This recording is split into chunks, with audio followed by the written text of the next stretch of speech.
Dear students, मैं रवि कुमार गुप्ता स्वागत करता हूं आपका हमारे YouTube चैनल ऑनलाइन पढ़ाई आओ घर पर पढ़ते हैं।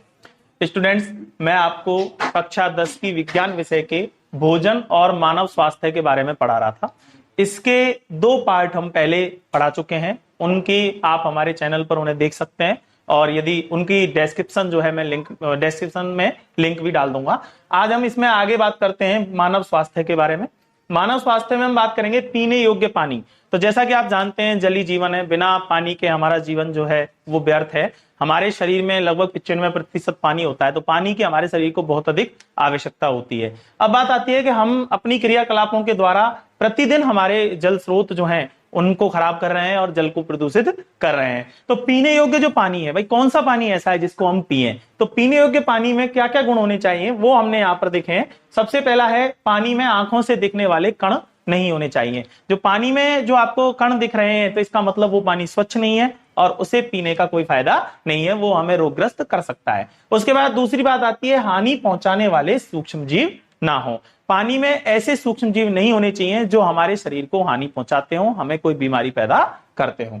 इसके बाद तीसरी और महत्वपूर्ण बात है कि पानी की पीएच संतुलित होनी चाहिए। अब पीएच से क्या मतलब है? पीएच का मतलब है, ये एक पैमाना है जो किसी भी पदार्थ की अम्लता या क्षारता को नापता है। अम्लता या क्षारकता।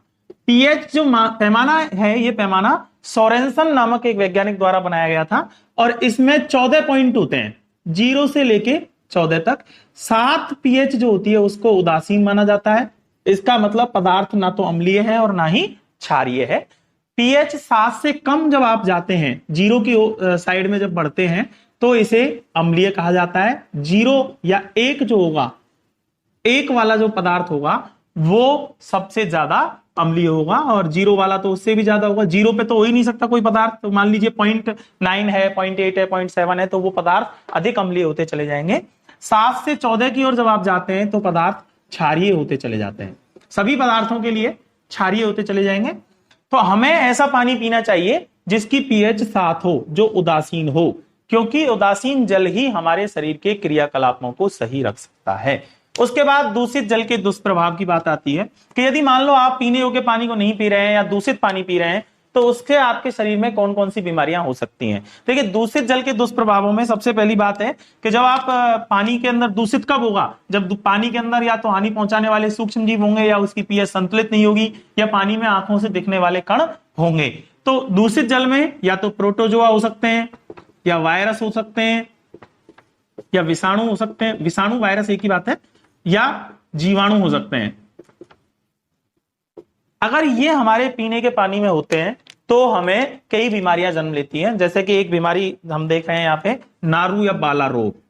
नारू या बाला रोग, ये बीमारी हमारे राजस्थान में बहुत अधिक मात्रा में पहले पाई जाती थी। अब सन 2000 में इसका एरेडिकेशन हो चुका है, अर्थात ये बीमारी हमारे देश से और राजस्थान से और पूरे देश से भी 2000 सन में खत्म हो चुकी है। लेकिन ये जो नारू या बाला रोग है, इस रोग को एक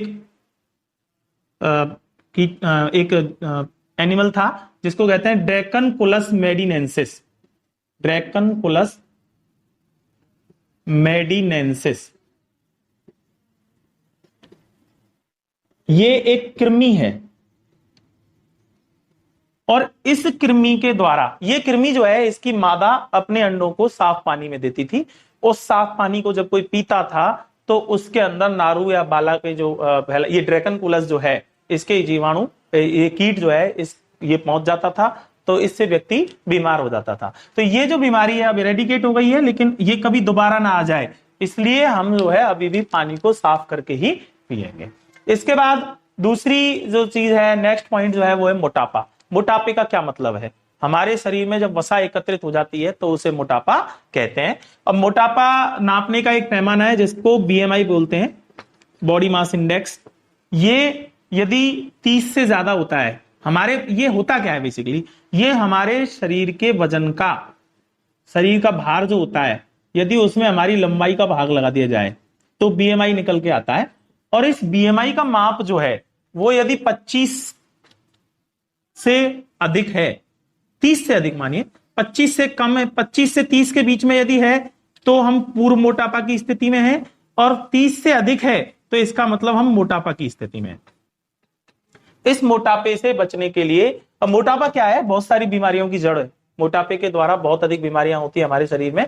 तो मोटापे से बचने के लिए हमें एक्सरसाइज करनी चाहिए, हमें भोजन पे ध्यान देना चाहिए, संतुलित भोजन करना चाहिए। ऐसा भोजन ना करें जिसमें कि कोई एक वसा जो है वो बहुत अधिक हो। इसके बाद नेक्स्ट पॉइंट जो आता है वो है बीपी, रक्तदाब। जैसा कि आप जानते हैं हमारे शरीर में जो रक्त बहता है, तो हमारी जो रक्त वाहिनियां हैं वो हमारे रक्त वाहिनियों में बहने वाला जो रक्त है वो रक्त वाहिनियों पर दबाव डालता है। तो जो रक्त वाहिनियों पर जो दबाव डालता है उसे ब्लड प्रेशर या रक्तदाब कहते हैं। सन 1733 में स्टीफन हिल्स नामक वैज्ञानिक ने सबसे पहले इसे घोड़े के अंदर नापा था। 1983 में कापलन ने इसका नामकरण किया, रक्तदाब इसे कहा। अब रक्तदाब दो तरीके का होता है, एक तो है हाई ब्लड प्रेशर, उच्च रक्तदाब, और दूसरा होता है निम्न रक्तदाब या लो बीपी। एक तो होता है high BP, high blood pressure, और दूसरा है लो ब्लड प्रेशर, लो बीपी, निम्न रक्तदाब। अब इनमें क्या क्या परेशानियां हैं? जब रक्तदाब अधिक होता है तो हमारी रक्त वाहिनियों पर अधिक दाब पड़ता है, और ये रक्तदाब अधिक होता है जब हमें रक्तदाब के द्वारा कब होता है, जब हमें निद्रा नहीं आती, हमारे शरीर में मोटापा बढ़ रहा है, निद्रा नहीं आ रही, या हमें किसी ईर्ष्या है, या हमारी झगड़ालू प्रवृत्ति है, या हम किसी चीज की बहुत अधिक तनाव लेते हैं, टेंशन लेते हैं, तो उस स्थिति में हमारे शरीर का रक्तदाब जो है वो बढ़ जाता है। रक्तदाब बढ़ने से हमें बहुत अधिक बीमारियां हमारे शरीर में अंदर जन्म ले सकती हैं। कई बार किडनी स्ट्रोक हो जाता है, कई बार ब्रेन स्ट्रोक हो जाता है। अब लो बीपी जो है वो, लो बीपी का मतलब है कि रक्त का दाब कम हो जाना। अब रक्तदाब कम कब होता है? जब रक्तदाब कम होता है तो यही जो टेंशन है और या खान पान में जो अनियमितता है उनकी वजह से हमारा बीपी कम हो जाता है। अब लो बीपी जब होता है तो उससे हमारे शरीर को पर्याप्त मात्रा में, जैसे हमारा जो ब्रेन है इसको पर्याप्त मात्रा में रुधिर नहीं पहुंच पाता, और इस तरीके से हमें विकलांगता भी आ सकती है। अब उचित, या आप कह सकते हैं कि एप्रोप्रिएट रक्तदाब है कितना, एप्रोप्रिएट उचित रक्तदाब है कितना? तो हमारे शरीर में उचित रक्तदाब है 120/80, जो हमारे वैज्ञानिकों ने हमें सुझाया है। 120/80 का क्या मतलब है? 120 का मतलब है ये तो कहलाता है सिस्टोलिक दाब, और नीचे वाला है डायस्टोलिक दाब।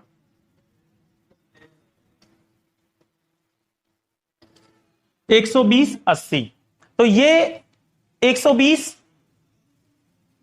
mmHg में नापा जाता है, इसको mmHg, पारे के दाब के बराबर। तो ये एक रक्तदाब मापी है। उस रक्तदाब को किसके द्वारा नापा जाता है? रक्तदाब मापी स्फिग्नोमैनोमीटर, स्फिग्नोमैनोमीटर ये उपकरण है जिसके द्वारा रक्त का दाब नापा जाता है। और रक्तदाब यदि 120 है तो इसका मतलब हमारे हृदय के द्वारा रुधिर वाहिनियों पर 120 mmHg का दाब लगाया गया है। जब रक्त को पूरे शरीर में पंप किया जाता है, भेजा जाता है, तो 120 mmHg का दाब लगता है। और जब रक्त वहां से धमनियों, सिराओं के माध्यम से जब इकट्ठा होकर हमारे हृदय में आता है वापस, तो 80 mmHg का दाब लगता है। तो इस तरीके से ये एक आदर्श स्थिति है। यदि रक्तदाब 140/100 से अधिक होने लग जाए तो 140/100 तक तो हमारा पूर्व ब्लड प्रेशर की स्थिति है, और यदि 140/100 से अधिक हो जाए तो उसको हाई ब्लड प्रेशर कहा जाता है। इसी तरीके से यदि रक्तदाब 100 से कम रह जाए, ये वाला आपका अपर जो है, तो ये 100 से कम रह जाए तो फिर आप जो है लो ब्लड प्रेशर के शिकार हो जाते हैं। अगर आपको मेरा ये वीडियो पसंद आया हो तो कृपया इसे लाइक करें, सब्सक्राइब करें और शेयर करें। धन्यवाद।